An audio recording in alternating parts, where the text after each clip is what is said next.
Welcome to Menopause Reimagined. I'm your host, Andrea Donsky, and I'm a nutritionist for more than 16 years who's in menopause. I'm a menopause educator and avid menopause researcher. The goal for this show is to help empower and educate you as you enter into perimenopause and menopause so that you can take control of your health and your symptoms. I'm also the co founder of wearemorphus.com. Today I'm speaking with Dr. Barrie Tan. He's hailed as a trailblazer and the world's foremost expert on vitamin E. He's a scientist with a degree in chemistry and biochemistry. His research expertise includes lipid soluble nutrients like carotenoids, vitamin E, and omega 3s, and how they impact chronic conditions. Now, here's Dr. Tan. Welcome to the show, Dr. Tan. Oh, good morning. I'm great. I'm happy to be at your show and discuss about the wonderful things about vitamin E, tocotrienol. As a menopause researcher, I have really spent the last 5 years digging deep into ingredients. My passion is nutrition, lifestyle, and I always say supplements. And when it comes to supplements, specifically ingredients for women in perimenopause and menopause, I'm extremely passionate about that. And Mhm. one of the ingredients, I came across it probably about, I don't know, a couple of years ago. And I had heard about its incredible benefits for hair growth and heart and stroke and non-alcoholic fatty liver disease. And I was intrigued. So I dove into the research about it. And whenever I recommend anything, I try it. For the most part, I try things first. And I've been taking tocotrienols for the last year and a half. And I have to tell you, it's something I recommend tocotrienols to everybody on my lives, on TikTok. I've noticed sometimes we can notice right away when we're taking things like, oh, I could feel that or I can't. For me, and I know the research, I believe it says over 8 months, it starts to show hair growth. So I'm so excited to have you on. Having said all of that, I'm so excited to have you on because today we are going to talk about tocotrienols and its incredible benefits. So let's start with your story. How did you discover it? I, I started my career at the University of Massachusetts, professor, not very far from where you live in Toronto. And I was studying oil and lipid. And when you study oil and lipid, they have antioxidant. So, expectantly, we know that tocopherol and tocotrienol are antioxidant for oil and fat. However, most of the vitamin E found in oil and fat are tocopherol, which is one group of the vitamin E. Yeah. And I studied the lesser known one, which is tocotrienol. There are four of them, four tocopherol, four tocotrienol, like that. And at the time, I was studying different vegetable oil.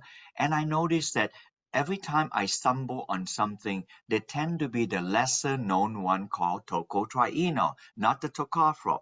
So it piqued my interest, and then I started to do research on them, and then I began to find that the tocotrienol vitamin E have differentiated properties from tocopherol. So therefore, at the university, I started to look at that. That was in 1983, Wow. almost 40 years ago. And then I have Wow. persisted from then on to this point. So, and then I found one kind of tocotrienol and then the better kind, and eventually I ended with the best kind. So hopefully in the discussion you will ask me lots of questions on this last. Okay, so it's not often I actually get to speak to the person who discovered the ingredient. So that's why I'm very excited today. Okay, so let's start with its benefits. I know I mentioned a couple off the top. Actually, you know what? Let's start first. Let's start with what is tocotrienols. Like, so you mentioned it's from the vitamin E family, Mhm. but why is it important for our bodies? How does it help us when it comes to our health? Okay, when it comes to in the body, most people know vitamin E as an antioxidant, like that. And then later, I will try to correct you why it is not known as a vitamin E as an antioxidant, but people know them as an antioxidant. For that, it is. Just think of a cell. We have about 38 trillion cells in our body, approximating to 5,000 times the population of the Earth. So if you think of a cell like that, it has a cell wall, and inside the cell would be nucleus. It make you look like your parent, me look like my parent. And then they have mitochondria. It make energy. People know that. And then they have other things that are strange sounding things like Golgi apparatus, endoplasmic reticulum. All those are machinery within a cell to make protein so that the cell function properly. Right. So if you think of a cell, and the cell wall, just think of it as a gated community. Okay. If you have a proper gated community, nutrients will come in and waste will go out. It generates waste and waste will go out. If you do it right, the whole thing will function properly. Most people don't talk like that. I think that this is correct and people forget and talk about this, that, and other mechanism, but this is very simplistic. Now, I mentioned the cell wall several times. If you were to get all the cell wall, about 80% or more of the cell wall is a fat, FAT, fat or oil. The USDA say that we have three food groups: fat, protein, and carbohydrate. And we kind of know less fat is good, less carb is good, protein is generally good for you and not stash in the body. Whatever you don't use, you get rid as urea. And then keto diet, this and another thing. Another time, we're not to talk about that. I simply want to talk about this. We want our protein, fat, and carbohydrate to come in and not go bad, which means not oxidize. Right. So of these three food group, the easiest to go bad is the fat, not the protein, not the carbohydrate. If you don't believe me, you have a stick of butter on a hot summer day, that off smell. You drive past a roadkill on a hot summer day, that's smell. Even if you have a hunk of steak on a summer day, that first off smell on the hunk of steak, deliberately, if you uncooked steak, it would be the off smell of the fat first. So all this to say, the fat will be the first to go. Okay. Now you go back to that gated community. 80% is the fat. So you need the fat to be protected, otherwise the gated community will become dysfunctional. In the 1980s, there was a professor in Austria. His last name is Esterbauer, Helmut Esterbauer, I think. So very Germanic name. And he decided to figure out he will extract all the antioxidant from the cell wall like that. I am pretty sure you've not heard of this, but he extract all the cell wall. And then he found out that greater than 90% of all the antioxidant in the cell wall are vitamin E molecule. The remaining less than 10% would be all good, CoQ10, lutein, lutein, beta carotene, lycopene, like this. So all this to say, the cell wall that are protected by antioxidant, they all look like vitamin E molecule. Now, that should help the audience. You probably heard that everybody, and I say this a little bit tongue in cheek, everybody say their dog and their grandmother is an antioxidant. So it's very confusing. But the antioxidant you need to know is the antioxidant that protect the cell wall, because the fat is the easiest to oxidize. And those kind of antioxidant, they look like vitamin E molecule. And now I'm actually coming to answer your question. Here is an example of a vitamin E molecule. You see here. So So if for I those of you who are listening, you can see Dr. Tan. So we have this interview on YouTube as well. So if you want to go, I put a link below. You can go watch the interview if you want to see what Dr. Tan is holding up. But perhaps you can explain it, because we have people who are listening on the podcast as well. If you can Okay, explain. so if I purposely go off screen, and where the red dot is, that's an antioxidant. That is the piece that sticks out into the cell membrane, indicated to guard against the invaders, so to speak, the oxygen. Now I go on the other screen. See that? I go on the other screen. Notice that? Now you have the black color, which is a carbon, sorry, and the white color is a hydrogen. They are very lipid soluble. So this part here sticks right into the cell membrane, so it's anchored in there. If you look, there's a double bond here. See, there's a double bond here and a double bond. There's three of them on the tail. That is the part that makes it a tri means three, enol, triene. And if it's a tocopherol, it will be longer tail without the three double bond. So all that to say, a tocotrienol, a shorter tail, anchors less deeply on the cell wall, and the tocopherol anchors deeply in the cell wall, which means that in the cell wall here, a tocopherol will spin around like this. A tocotrienol will spin around much faster because the tail is shorter like that. So they both capture the bad guys. The tocopherol will be like a local policeman because they don't cross other I was just townships. gonna say, can you give us like the actual analogies? That's perfect. I was gonna say like one is the guard and then okay, Yeah, continue. and then the tocotrienol, because it's got the shorter tail, it will function like a state trooper. It'll go the entire state. So Okay. therefore, and it spins around the cell 50 times faster. So a tocotrienol is 50 times more potent than a tocopherol. That would be the simplistic reason and also an accurate reason how a vitamin E, tocotrienol, protect the cell wall. The cell will function properly with a propagated community. The ingredients will go in, I mean, the nutrient will go in and the waste will go out. And in Okay. doing so, the cell will behave properly. And when all the cells in the body behaves properly, we will function normally. And that is my understanding of the proper growth of a person, the proper aging of a person. So when a person's gated community is not good, then chronic conditions will set in as we age. So Okay. in a short, I hope that that is a simplistic enough and still accurate to describe why this kind of antioxidation is important. Now, when you talk about antioxidants, you talk about the guard, you talk about the state trooper, vitamin E. So you were saying, so let's think of it for simplicity, for thinking of it into simple terms, is that is an antioxidant. But there are other antioxidants as well, right? That we have in our diet. So like vitamin A, vitamin C. Like, can you just talk really quickly to those as well for in case the word antioxidant, I mean, for our community, we might have heard the word antioxidant, but we may not understand it completely when it comes to what those ingredients are. Okay, when you think of antioxidant, just think of it in two manner. If you put a drop of oil in a glass of water, the oil floats to the top and the water is in below.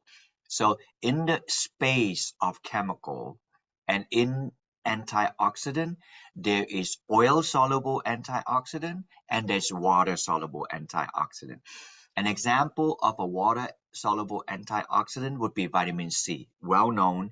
If you put vitamin C, it just dissolve in the water. If you Yeah. put vitamin C in oil, it's not going to dissolve because it's not oil soluble. Yeah. And then a glutathione is water soluble like that. But that's good enough.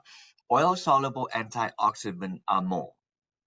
Vitamin E will be oil soluble and like that, and lutein, lutein, zeaxanthin, beta carotene, lycopene. They're oil soluble. These are color material like that, which is why if you were to cook a carrot on a pan with oil, and the oil will begin to look yellowish orange color because the oil extract the carotene into the oil, so you know it's a lipid soluble.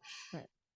Because our human body, we need our oil to be protected. I mentioned to you before, Right. approximately 30% of our weight is fat, and that fat need to be protected. I keep saying fat because among the three major food group, fat, protein, and carbohydrate, fat is the easiest to go bad. So it needs a Oxidize. protection.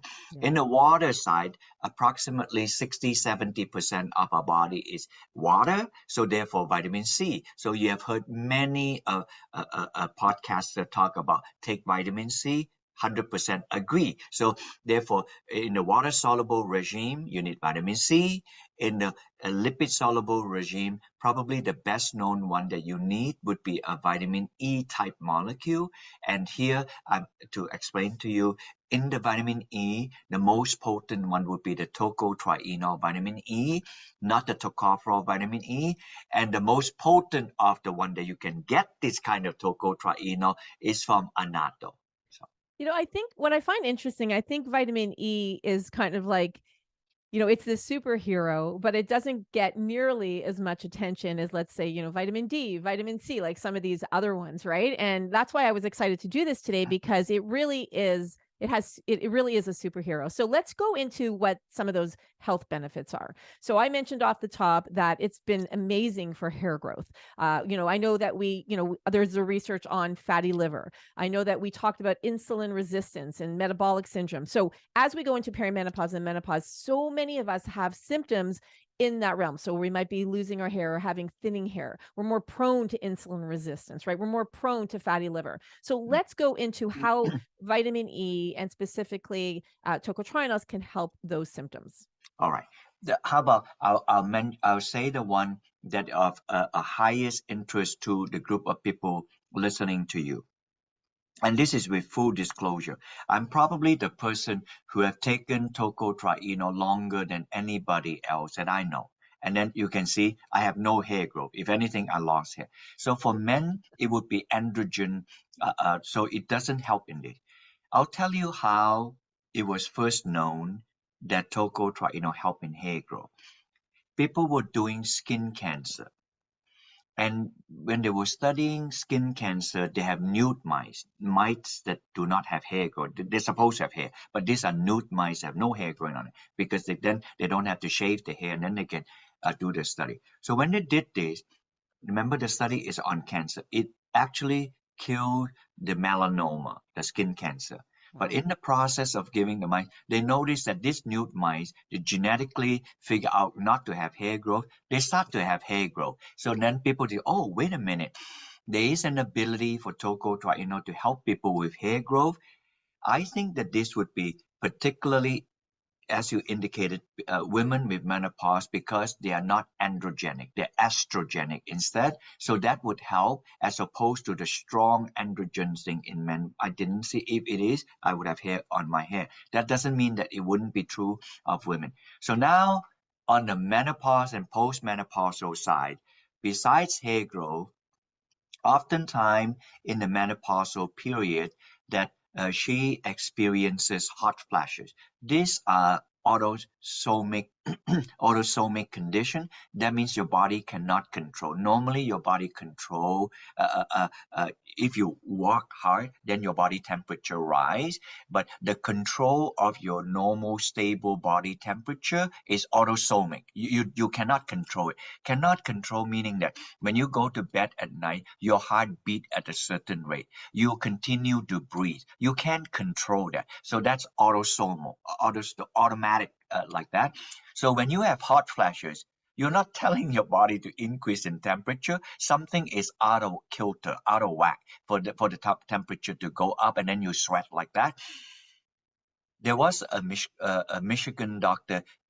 He gave to his patient, and within 2 weeks, the hot flashes dropped. So we have no published study on this. This is performed by somebody else different. I thought, wow, that's very curious.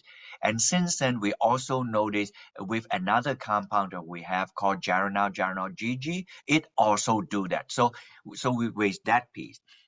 However, you also asked about chronic condition. Most of the study that we have done, at first, about 100 study or so in animal study, the audience at why animal study? We don't usually start with human study because human study are long in the making and they're very expensive. So we do a lot of animal study first. And so when we sum up all the animal study, they seem to come around on chronic condition. That means as we age, which means when a woman is in the 40s to 50s, even pre-menopausal like that, it begin to show up. It seems like the health of our life peak at about 30, men or women. And then thereafter, the maintenance period is if we're healthy, then it could be 30 to 40 years, and then there'll be a slow go down. And if we don't take care of our health, then the maintenance area is very short, 10 years or less, and then we have a longer period of going downhill. So, so we noticed that the tocotrienol work on chronic conditions, and the chronic conditions that we have studied are dyslipidemia, then the lipids in the body go up and down, cholesterol, triglycerides, this kind of thing. And then metabolic syndrome will be sugar, normal high, but not high enough to be diabetic. So then we begin to study people with pre-diabetes, diabetes, and finally, in the last 5, 8 years, we mostly study people with fatty liver disease, which is a clear subset of people with metabolic syndrome. So I have all of this, and now the last study we are doing in Texas is men and women with BMI 30 to 35. That means that they are in the first, second stages of obesity when they carry some. This is not a judgment. When people carry so much weight, it is a huge burden on their system. So we're trying to figure out if we give them tocotrienol, how this might help them to reduce, particularly inflammation. So that is the last of our tocotrienol study to manage obesity. But we have all this. So how about I pass it back on to you? You tell me which one you want me to discuss, then I'll discuss that particular one. All. Okay, and also we have to cover heart health and stroke because I know there's research around that too. So, and that's also something that we're more okay. So okay, so let's go. Let's start with insulin resistance because that is such a huge issue, and so many people in the United States have it. And obviously, as we get into perimenopause, we're more prone to it. So why don't we start there? Okay, insulin resistance. In the 1990s, I met a professor. His name is Gerald Reaven. He was a Stanford endocrinologist. He was at the American Diabetes Association to get an award. He was just unraveling the understanding at the time. Syndrome X. Remember, there was during the time we have lots of movie X Files. The word X is very sexy. But then they didn't know what this thing was, so they called Syndrome X. He unraveled Syndrome X, and then it became called metabolic syndrome. And one of the hallmark of metabolic syndrome is insulin resistance, exactly as you said. So there were so many people wanted to talk to him after the talk. I never got to him. So I tried to sneak in as he was exiting. I caught him and he didn't like that because he was trying to catch his flight back to California, you know. So he only gave me one sentence. If you understand this sentence, you got it. I'm actually trying to explain this. So he said, I'll tell him what he said, and then I'll say in plain language what he meant. He said, hypertriglyceridemia always precedes hyperglycemia. So, in short, that means you will have high triglyceride in your blood first. If it's not controlled over a long period of time, eventually it will have high sugar. But you usually don't first have high sugar. Then I got it. So when people have high triglyceride, that is metabolic syndrome. But by the time you have high sugar, the floodgates open, then you have type 2 diabetes. So, but of course, during type 2 diabetes, you still have high triglyceride, but now you burst the seam, the sugar has gotten high. So then I said, okay, now knowing that, then the first study that I would do would be a pre-diabetes, which is a metabolic. In insulin resistant, ladies and gentlemen, it just means this. When you eat food, the food breaks up the carbohydrate into sugar in the blood. When it broken up into sugar in the blood, it will stimulate the pancreas to produce insulin, and the insulin is a chaperone. It will just hold on to the sugar, bring it to the cell, and deliver it to the cell, and the cell will have energy. That's all the insulin does. It's a good thing. And by the way, the person who discovered insulin and got the Nobel Prize is a Canadian and is from Hamilton, Ontario, in the 19, I forgot when it was like that. So that set the pace of insulin from the pancreas to do the job they do. But insulin resistance means the sugar is produced after we eat a meal, and then the insulin is produced, but the insulin cannot recognize the sugar. So it's just floating in space, and then cannot hold onto the sugar, and therefore the sugar is not delivered to the cell, which is why insulin resistance means your sugar stay in the blood and not going down. That's it. So we gave people tocotrienol in pre-diabetic. Clearly, they are insulin resistant. First, we measure sugar, and the sugar drop. I like it, And then we study people with type 2 diabetes, the sugar also drop. Then when we study type 2 diabetes, this is when a scientist come into play. Wait a minute. So if the sugar drop, that is good. But it's the insulin sensitivity increase. That means it's a different question. In other words, is the insulin functioning properly? There are Right. two ways to measure that. If you take food, If your insulin is very high and your sugar is not dropping, that's not good.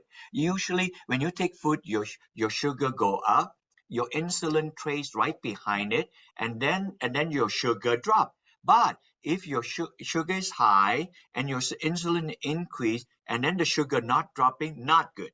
So when we gave people tocotrienol, we first saw the sugar drop, and we also saw the insulin drop. That is very good news, Andrew. That means the tocotrienol is not just lowering the sugar, it is, listen to this, is potentiating the Mm, insulin. So now the insulin is increasingly functional again, mm. not insulin resistant, insulin functionality. I am super happy to report that. So we saw that in pre-diabetic and we saw that in diabetic. So, Dr. Tan, and now was this in animals or so this was humans with these This is clinical studies? human Human study. clinical. Okay. Yes. So, a couple of questions around that, and then we'll go into the others. So, did you take into account diet, or was this, had nothing to do with diet? It was strictly looking at their insulin and their glucose, but not measuring, like, were they changing their diet? Were they, removing fats or sugars from their diet while you did this research? No, we did not do that. Okay. On the diet piece, it's like that. Sometimes you design a study, you tell the patient specifically, you should not eat so much, you should do da da da da da like that. We did not do that. The dietary part is advisory. We ask them to eat a normal, healthy diet, which means that it's not control, it's just advisory. So Okay. if the audience must insist, so it is diet control or not? It is not diet control. Okay. But Well, I'm sure if the person just eat food to completely out of whack, then the tocotrienol may not be able to help them. I should at least say, but it was advisory, and most people kept the advice. You know why? Because if they are out of kilter, we will see that the weight at the beginning and the weight after 3 months would have gone way up. We didn't see that. okay. And then on this one here, even though you asked that, I know you may die to ask another question. I think it's very apropos. After we did this, Andrea, we decided to do a very important subset of people with metabolic syndrome, insulin resistant, is fatty liver. Why did we choose that? In the United States, adult American, 90 to 100 million people have fatty liver disease. It's silent. It's hard to figure out your fatty liver disease. So, without saying and point, I'm not here to shame anything. I'm just trying to give the signs. I Yep. love people. I want them to be healthy like that. If a person is shaped like an apple, then it's probably not good because it's surrounding where the organs are getting fatty. If the person look like a pear, it's not congratulatory, but that's not where the organs are. So that's it. So if you got it, then you got it. So we recruit people who are clearly fatty liver. That means that the triglyceride is high, like I indicated to you, and they do ultrasound and they can see fat storage. All this, and then the liver enzymes are high because the liver is stressed by the fat there. So we decided to recruit people who have fatty liver disease. We did over 8 years. This is a labor of love. Over 8 years, we did 3 clinical trials, but I do it one at a time. A 3 month study, published. A 6 month study, I published. And love then a it. 12-month I study, love published. it. You are not going to get this from anybody else. I But love why it. am I I? love it. Because I am so fastidious about the tocotrienol doing well. I do not want people to take something that is like a snake oil. I want it to work. Yes, But yes. even when it works, I still may have a hard time getting the FDA to approve, but at least I can have the paper published, and they're all published. So in Yep. the first 3 month study, we measure AST, ALT. Basically, it's liver Liver stress enzymes. enzyme that people that the doctors look, and those enzymes drop about 15 to 25, roughly 20%. And Yep. then we also measure the triglyceride; it dropped. I was happy. And then my the science director noticed something, and she's good in noticing. Then I said, well, Anna, don't talk to me on this. I cannot pay attention to that. But then I said, let's design a 6-month study. Why do I do that? Because the liver is the largest organ. I need to know that it also work longer period. We did a 6-month study. We continue to measure everything we measured before. This time we have ultrasound, like you see a Yeah. baby in like that. So we can see the fat thing. Now the fat also dropped. Then we also, in addition to the liver enzymes like that, the triglyceride and the sugar like that, we also measure inflammation, C-reactive protein. It also dropped. We also measure oxidized fat, also dropped. So, okay, Amazing. this is amazing. At 6 months, and then my technical director tell me again, Barry, did you notice that? So I'll tell you, I keep that last to say, yes, I noticed that, but I am leery about making a statement like that. So I finally decided with my technical director, let's do a 12-month study. So the 12 months after that, I will hang my hat and make the strongest claim I have. And 12, by the way, 12-month study doesn't take 12 months to do. 12-month studies take 36 months to do because you have to recruit, and then the last person you recruit will be the last one out. So there'll be another 6. So because you don't get like 100 rats and then all of a sudden these are human beings, you have to recruit them, randomize, ask them all kinds of questions, and then the dummy pills, this and that. So the 12-month study after 3 years was done. We published that. Everything I said to you before happened. In addition, we have CAT scan. So we actually scan and can see the liver and can see the spleen and can see this. They all stack. And of course, the thing that my director saw was also was there. So at 3, 6, and 12 months, clearly the tocotrienol helped to reduce inflammation, fibrosis, and steatosis of people with this. And the one that my technical director say was, Barry, the 3, 6, and 12-month patient, they lost weight. Oh, The reason interesting. I resisted on saying that is because the moment I mumble the word weight loss, people are expecting it to be 1 month. I don't have a 1 month data. So Right. then Anne just told me, just tell people exactly what we have. So what we have is that at 3 months, 6 months, and 12 months, they consistently and sustainably lost weight from 10 to 15 pounds. This is published, and I'll talk about this in my next presentation on this is in Integrative Health Symposium in New York City in February. This is not funded by anybody. This is a symposium of health, and they asked me to talk because this finding is important. And so this is it. So even though, did you know that I'm so fascinated? I did not even have one of the endpoint as weight loss. The endpoint that I have was, does it reduce inflammation? Does it reduce the metabolites in the blood? Does it reduce steatosis, which is fat in the liver, and fibrosis? All these are music to the ear. It did, but but then weight loss happened. So how do I explain it? So let me say this and then I pass back to you. Yeah. I don't think that tocotrienol directly is a weight loss product. The reason the patient have weight loss is because their body metabolism is so out of kilter, as would be somebody with perimenopause and menopause like that. Because the estrogen drop. All of her life, it wasn't like this.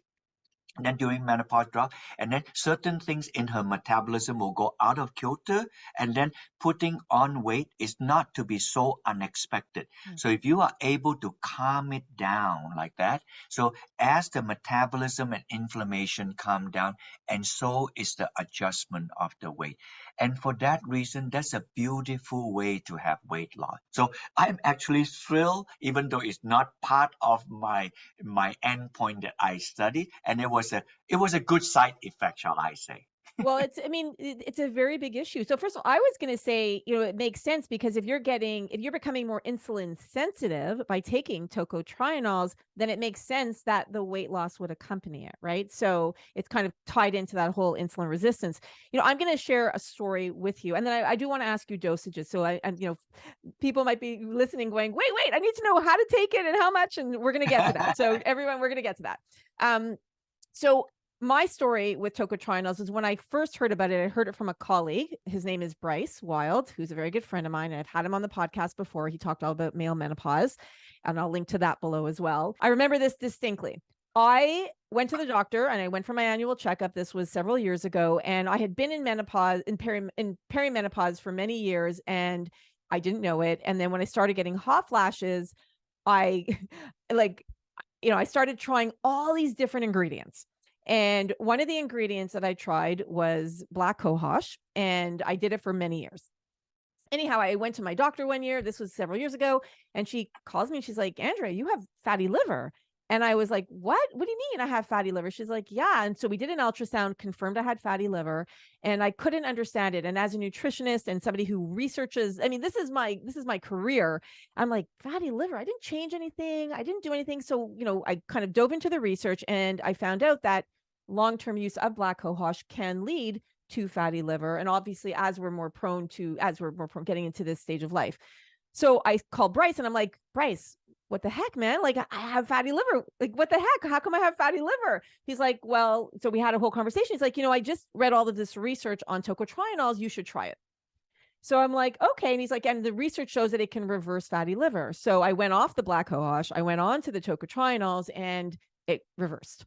So I can say firsthand how using tocotrienols actually did reverse my fatty liver. So I'm a fan. Like after that, I never Wow. stopped taking it. I was like, that's it. I'm taking it because just for that alone, it's awesome. But now you're talking about, I didn't realize the insulin sensitivity. I didn't realize like the metabolic syndrome part. I didn't realize any of the other stuff is, the weight loss. So to me, and I knew about the hair growth because that was another story that someone had told me that, really helps with that. So I started taking it for that Yeah. reason as well. So anyways, that's my story. And I Yeah, just think it's on such that an important on that nutrient. story of yours, that is a good story. You should talk about to other people. As you were talking that story, I'm reminded of something.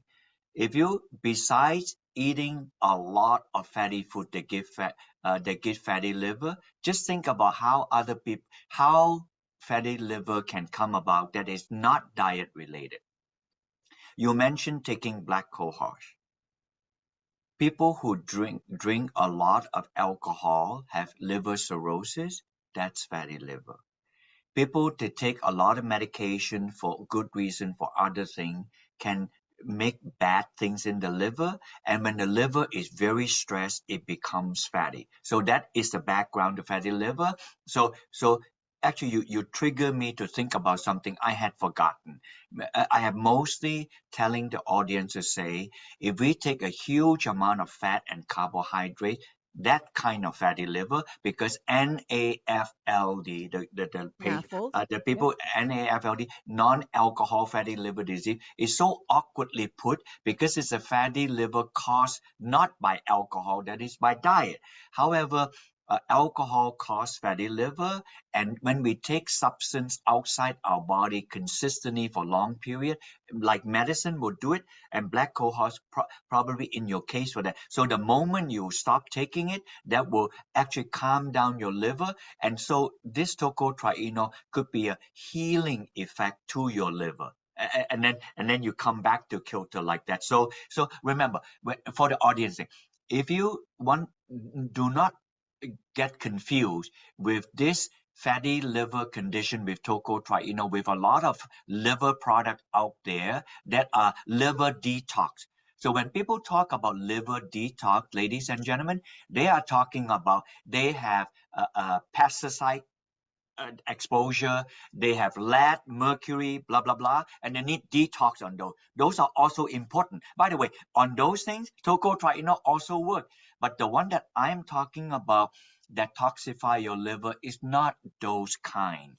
Yeah. The one I'm talking about is that we eat high fat, high carb diet, and that cause fatty liver condition. And that's why the Mayo Clinic, when they discover this condition, is called NAFLD, so awkwardly put as non-alcohol fatty liver disease, and that is dietary concern.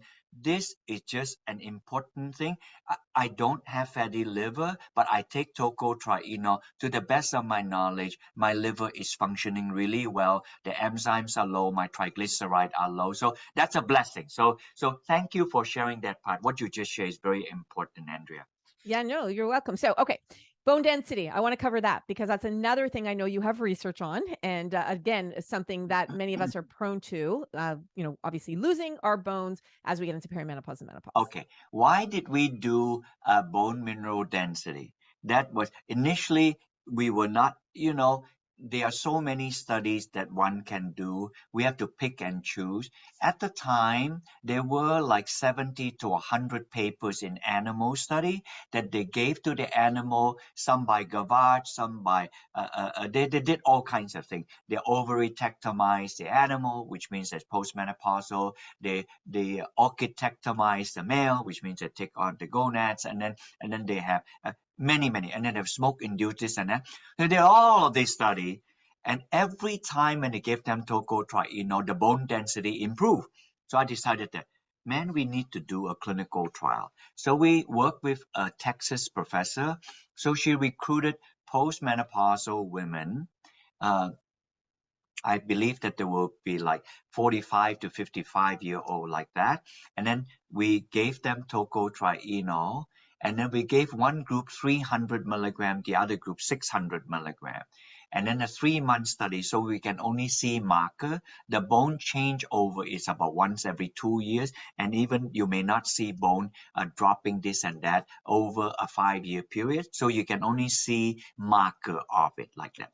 So we did the 3-month study. So in short, the bone growth, there's bone growing and the bone canceling. And because the bone is organic, they change the bone growing and the bone breakdown. The bone growing increase and the bone uh, uh, uh, canceling markers drop. So therefore, when it average the two, it resists bone loss. Mhm. Remember, when her estrogen drop, it is a very powerful condition to cause the bone growth to drop and the bone destruction to increase, and overall it accelerates the porosity of the bone like that. So when we gave the women, postmenopausal women, tocotrienol, this drop dropped very slowly. This increase of the breakdown increase resisted from increase, almost did not increase. But the bone drop thing dropped little. It didn't not drop, but dropped little. Remember, the estrogen dropped. So then when you average this and this, it is another way of saying if her bone were to be osteoporotic in a normal 15 years, it may take her 25 to 30 years to be osteoporotic like that. So it's a resistance of Slows the it bone down. loss. So we saw that. Yeah. A major finding we found in that 3 month was the antioxidant property and inflammation in antioxidant property increase and inflammation decrease. Wow. Why is that important, Andrea? I decided to take a look. I guess I didn't pay enough attention to look at this, probably because I'm not a woman, but I decided to look at what exactly is the structure of this estrogen. So I decided to delve into this. So when I look at the estrogen chemical structure, because I'm a chemist by background, I'm pretty sure people don't talk about it. I look at it, estrogen is an antioxidant.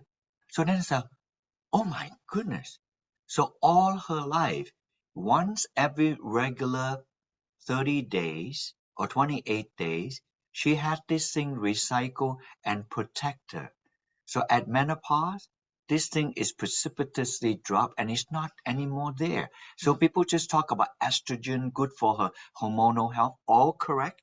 But actually, estrogen is a chemical antioxidant that she produces. But then after menopause, this is no more. Then I said, aha, when it's no more, this is when she need antioxidant protection. Then how wonderful it is for her to take tocotrienol, which is a chemical antioxidant. I never thought to connect that piece. And Mhm. with that antioxidant protection, the inflammation would drop, and minimally that would resist her bone porosity drop. So Wow. I put it as simple as I can. I hope the audience can grasp that. So, So would you say that so that you're talking specifically around bone loss, but would that be systemic inflammation too? Again, that's inflammation is something else that we're so prone to as we go into this phase of life. A lot of people have pains in their body, or sometimes we have inflammation that we may not even know connected to our brain health. So would this help overall inflammation? Like would it help the yes, C-reactive protein and the homocysteine levels? Like would if like we're measuring it? yes, it You is said it did before, systemic. but yeah. It is systemic. We have other people who took it, like the way you say that you may have hair growth. Other people who took it, they have lupus, so they Mm. cannot have inflammation in their hand, and then they improve the pain, decrease the pain, and able to hold the steering wheel and can drive. We have people in all our fatty liver study, they see reactive protein drop. That's in the liver thing. Yep. We also study people with a dyslipidemia. They have high cholesterol and triglyceride. They drop. They don't otherwise have fatty liver. Okay. And then we now have animal study with neuronal health, with dementia improvement like that. We also see this would reduce inflammation to the neuron where the tocotrienol would work. So therefore, it really is systemic. It's not this part or that part. Oh, we have people taking it, the tocotrienol, and would reduce the oxidation of the cataract so that they have Oh, see. amazing. So Oh. I'm sure if you give me more time, I can think of other one. But that's good enough. Oh, we have people taking it, and their skin had become more supple. Oh, So we have really? that also like that, which is why the long time ago people put tocotrienol in skincare. In It's the because skincare. it helped the tocotrienol enter the skin and it lands right there. But this is the only place where you put on it directly stays there. The otherwise is systemic. So it. But even if you take tocotrienol systemically, it would also land on the skin. And let me give one last thing. People who have inflammatory bowel movement, bowel syndrome, IBS? bone disease, and like that, they take it. I have oftentimes asked people, if you take tocotrienol, please take it with a meal. The meal will emulsify, absorb properly. Then I said, I have a sneaky one exception. If somebody have not good colon condition, like IBS, or the bad bugs are high and the good bugs are low. We have done study. When we Okay. gave the animal a tocotrienol, the good bug increased and the bad bug decreased. So I got a strange suspicion that for those people that have conditions like that, you purposely take it on an empty stomach, meaning Okay. rather than half the tocotrienol absorb, which most people should do that. They should take it with a meal. With those exceptions, maybe 25% absorb. So the 75% not absorbed is going to go through the small intestine, and then you slime to, pardon me for using the word, is slime to the entire colon, and is probably able to reduce inflammation there. So for That's you a good out tip. there, if this is of importance, consider doing that. Remember, that is an exception to the rule. For everybody else, they should take it with a meal because you want it to be absorbed systemically.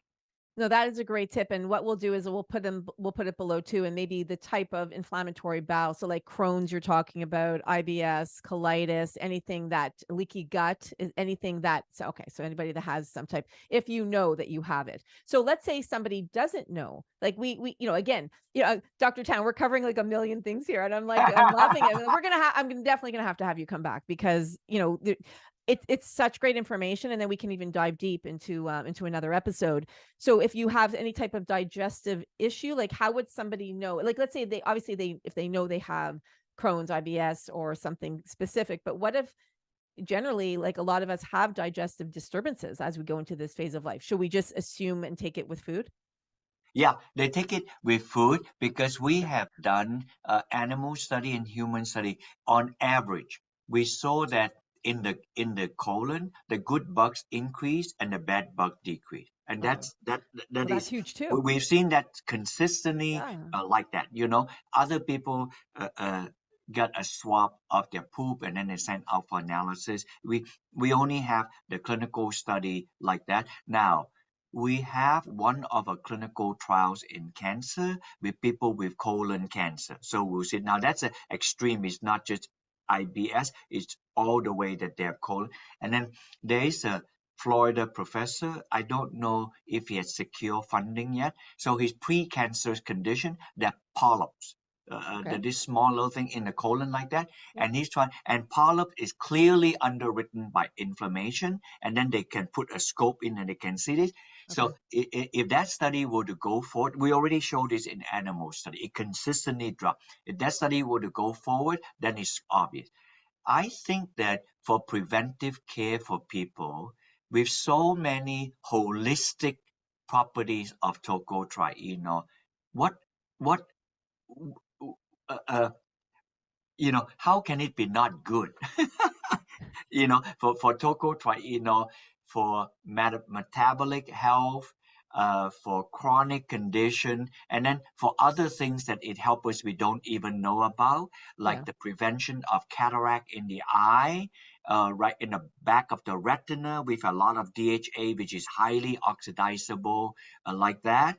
With brain health, and brain is very high in DHA, like that, or cardiovascular health. We have 30,000 miles of artery, and the artery need to be pliable, and the tocotrienol is able to improve the pliability of the artery and reduce the chemotaxis. Chemotax When you have things floating in the artery, you don't want anything to stop in the artery. If they stop in the artery and cause inflammation, that's when you have a plaque. It is Okay. supposed to have blood, red blood cell, white blood cell flying past like that. Okay. And chemotaxis means chemical stopping, like taxiing, like that. Okay. And tocotrienol is well known, is anti-chemotaxis. It just It anything keeps going that on and on. It's like amazing. Like literally, I'm just thinking like, to me, taking tocotrienol on a daily basis is and I'm gonna ask you because you are literally the person who discovered this ingredient.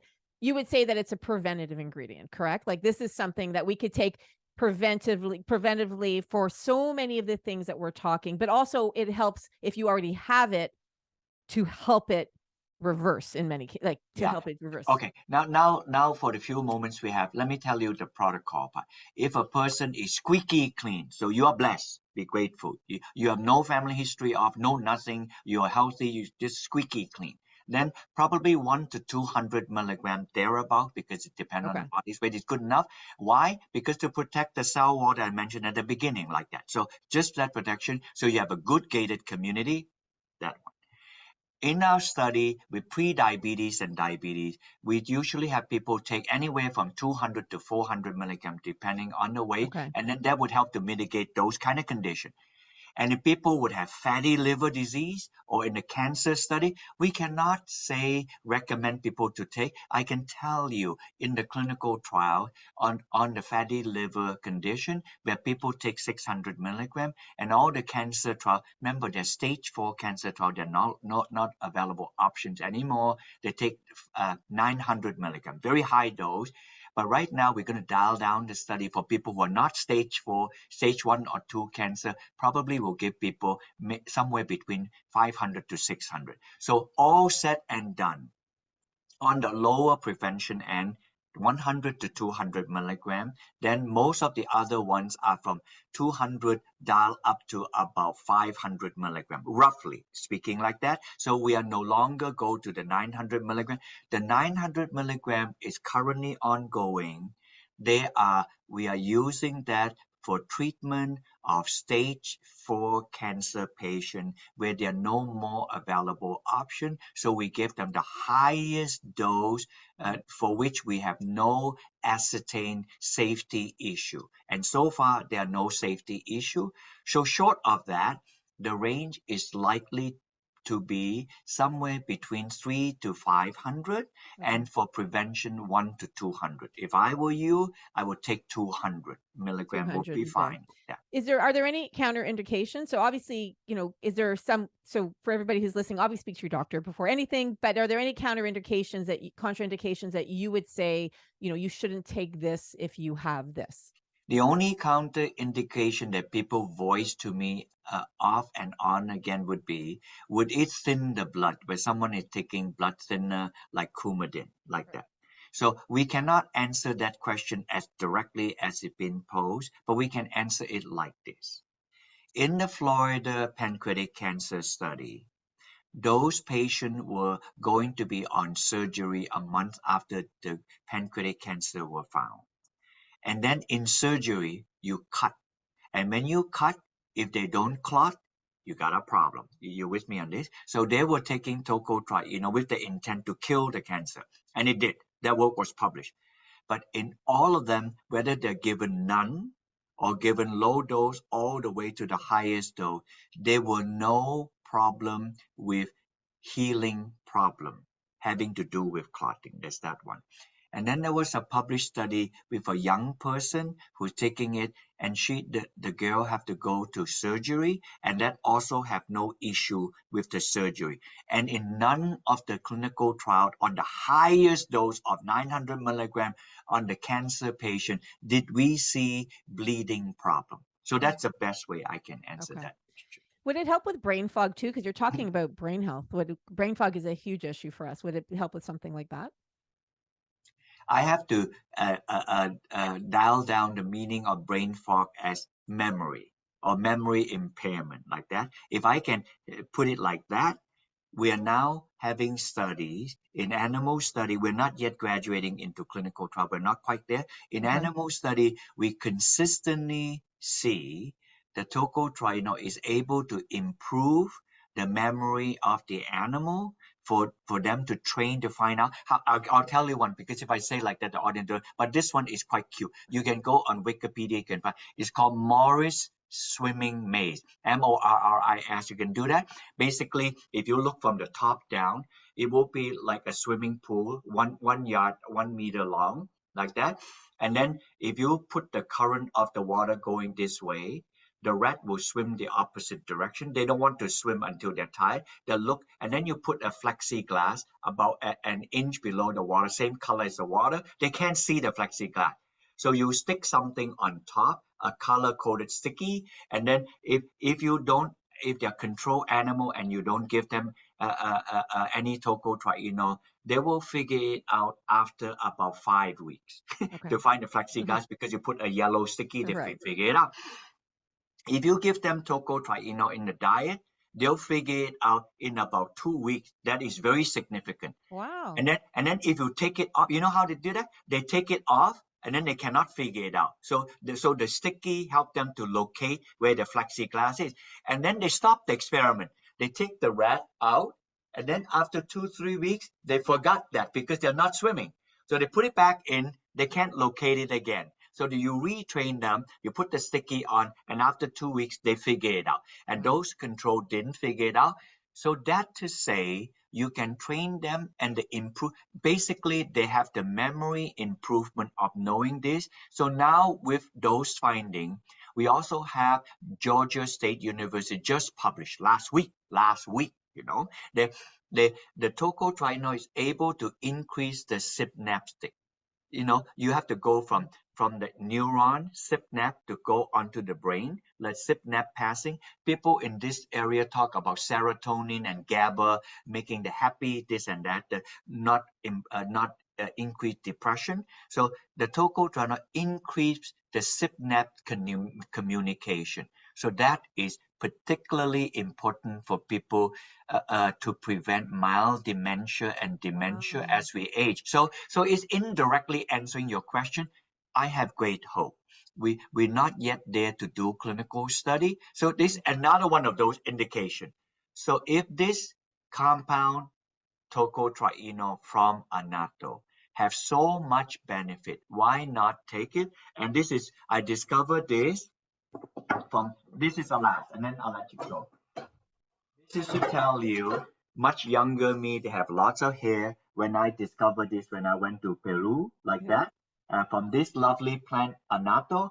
Mhm. Anato is where we get, if you go to Whole Food or Trader Joe, you see the orangey yellow color in the cheese. That's anato color. It's not a strange thing. It's a natural color, part of the carotene. Here's a beautiful plant. I love this plant. And then when I was in Beautiful. Tampa, Florida, I saw an Amazonian tree frog. The frog is about the size of a dime, and the seed of the Beautiful. anato is about a grape seed. So it's very tiny. The frog is very tiny. And if Yeah. you look at this plant properly, if you look at it carefully, it doesn't have a flesh. If I pretend to touch it, it stains me. That's a color. Wow. The plant makes the color, the seed, and it doesn't make the flesh. There's no flesh in this fruit. It deceives the birds of the air to swallow this because it's very floral and beautiful looking. The seed is looking like a fruit, so it'll poop the seed and procreate the plant. So the plant makes the tocotrienol to make the seed look like a fruit, so they conserve energy in not making flesh. So I am just exceedingly lucky, Andrea. I'm not a medicine hunter as such. I was there looking for something else in my life. And then I discovered this by accident. And now my passion is to tell people why this compound is good. Remember, sometimes we get it in the head. The plant makes things for human being. We got it wrong. The plant never makes things for you and I. We just got it in our head. The plant Exactly make for it for itself. themselves, So Exactly. so To we are protect just itself. lucky. Yeah, we're just lucky that I'm able to uncover this, and this have huge blessings to our life. So if you hear this as a blessing for your Christmas and New Year, share this with other people. It is real. And if you want to, you can download. I wrote this book as a labor of love. It's free. You can download this. So if you can put the truth about I'll put vitamin a link E, below. Yep. and then on the side you can say Barrie 10 is spelled Barrie 10.com/book. Book. If you do Awesome. this, you can download the book. I put down all the publication, all the different things they say, more so than the 1 hour allows. Well, and I'm excited because we partnered with you to create Toco E, which is our own Morphus product. So I'm so excited, which is why I was so excited to do this with you because I've been, like I love the ingredient. I love the ingredient, and now we are offering Toco E to our audience. So we're putting a link below. You can purchase it directly off our website, which is amazing as part of our Morphus lineup of supplements. And I'm always looking for ingredients that can help women and individuals in this phase of life. So for me, as you're talking, I'm like, check that box. That box gets checked off. That box, like, it checks off so many boxes. So it's like kind of like we're taking daily multivitamin and multi-mineral. Well, Toco E would be, Tocotrienols would be a daily thing as well because it helps with so much. Dr. Tan, thank you. This was so informative, and I'm so happy that I got to meet you and speak to you.